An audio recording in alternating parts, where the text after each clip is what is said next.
નમસ્કાર. દિવસભરના તાજા સમાચારોમાં તમારું સ્વાગત છે. તમારી સાથે હું છું પિનલગીરી ગોસ્વામી.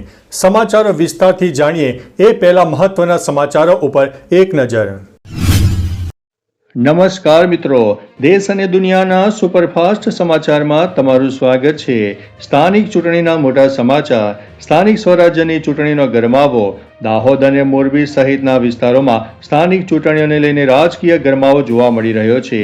દાહોદમાં ભાજપના ઉમેદવારના પતિનો કથિત રીતે રૂપિયા વેચતો વિડીયો વાયરલ થતા હવે વિવાદ સર્જાઈ ગયો છે.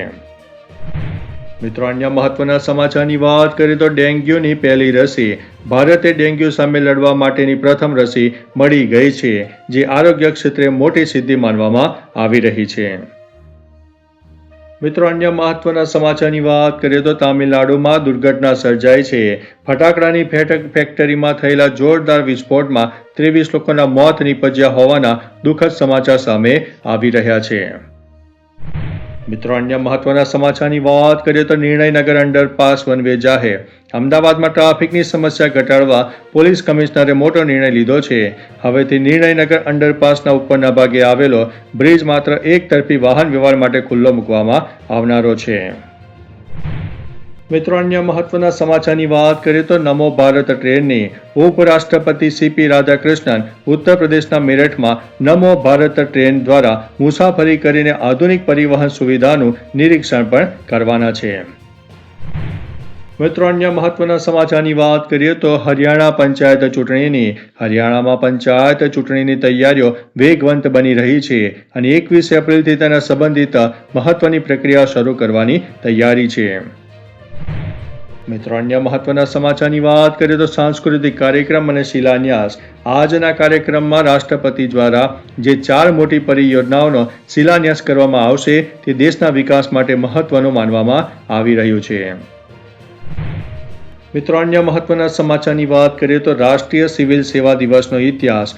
1947માં આજના દિવસે સરદાર વલ્લભભાઈ પટેલે સિવિલ સર્વન્ટ્સનું સંબોધન કર્યું હતું, જેની યાદમાં આ દિવસ ઉજવવામાં આવે છે.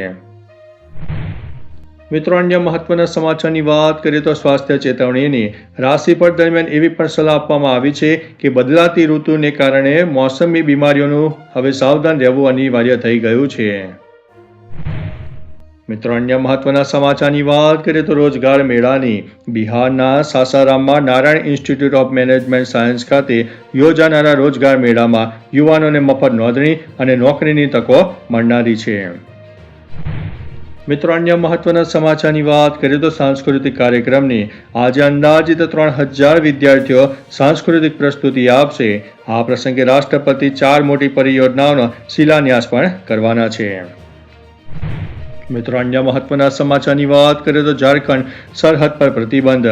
ચૂંટણીને કારણે ઝારખંડના 10 જિલ્લાઓમાં જે બંગાળની સરહદને અડીને આવેલા છે ત્યાં 5 કિલોમીટરના વિસ્તારમાં કડક દેખરેખ રાખવામાં આવનારી છે. મિત્રો, અન્ય મહત્વના સમાચારની વાત કરીએ તો પશ્ચિમ બંગાળ ચૂંટણીની. બંગાળમાં વિધાનસભા ચૂંટણીના પ્રથમ તબક્કા માટે સુરક્ષા વધારી દેવામાં આવી છે. શાંતિપૂર્ણ મતદાન માટે અંદાજિત 2 લાખ સુરક્ષા કર્મીઓને તૈનાત કરવામાં આવ્યા છે. મિત્રો, અન્ય મહત્વના સમાચારની વાત કરીએ તો સાંસ્કૃતિક. આજે ભક્તિ રસના કવિ સૂરદાસજીની જયંતિ પણ ઉજવવામાં આવી રહી છે. મિત્રો, અન્ય મહત્વના સમાચારની વાત કરીએ તો હરિયાણાની. રાજ્યમાં પંચાયત ચૂંટણીની તારીખો જાહેર કરવામાં આવી છે અને હવે ધીમે ધીમે દેશમાં ચૂંટણીનો માહોલ પણ સર્જાઈ રહ્યો છે. મિત્રો, અન્ય મહત્વના સમાચારની વાત કરીએ તો છત્તીસગઢની. રાજ્યમાં એરક્રાફ્ટ ક્રેશ થવાની અફવા ખોટી સાબિત થઈ છે. કલેક્ટરે જણાવ્યું છે કે જંગલની આગને કારણે અફવા ફેલાઈ હતી. મિત્રો, અન્ય મહત્વના સમાચારની વાત કરીએ તો બિહારની. સાસારામ જિલ્લામાં 21 એપ્રિલે નિઃશુલ્ક રોજગાર મેળાનું આયોજન કરવામાં આવ્યું છે. તેમજ બિહારમાં સ્પોર્ટ્સ ચેમ્પિયનશિપ માટે રજીસ્ટ્રેશન પણ શરૂ થઈ ગયું છે.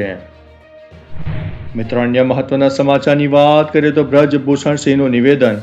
ઉત્તર પ્રદેશના અયોધ્યામાં બ્રજભૂષણસિંહે બંધારણ અને આરક્ષણને લઈને વિવાદાસ્પદ નિવેદન આપ્યું છે અને હવે અત્યારે તે ટ્રોલ પણ થઈ રહ્યા છે.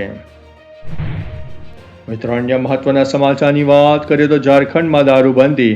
પશ્ચિમ બંગાળમાં વિધાનસભા ચૂંટણીના પ્રથમ તબક્કાના મતદાનને ધ્યાનમાં રાખીને ઝારખંડના 10 જિલ્લાઓમાં એટલે કે બંગાળની સરહદ પાસે આવેલા જેમાં આજે સાંજથી 23 એપ્રિલ સુધી દારૂની દુકાનો બંધ રહેવાની છે.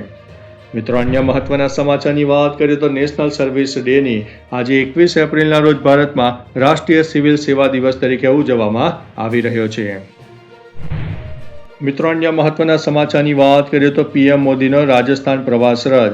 રાજસ્થાનમાં એક રિફાઇનરીમાં આગ લાગવાની ઘટનાને કારણે વડાપ્રધાન મોદીનો પ્રસ્તાવિત પ્રવાસ અત્યારે સ્થગિત કરવામાં આવ્યો છે. તો ચાલો મિત્રો, ફરીથી દેશ અને દુનિયાના સુપરફાસ્ટ સમાચાર લઈને મળતા રહીશું. ત્યાં સુધી અમને રજા આપશો. નમસ્તે.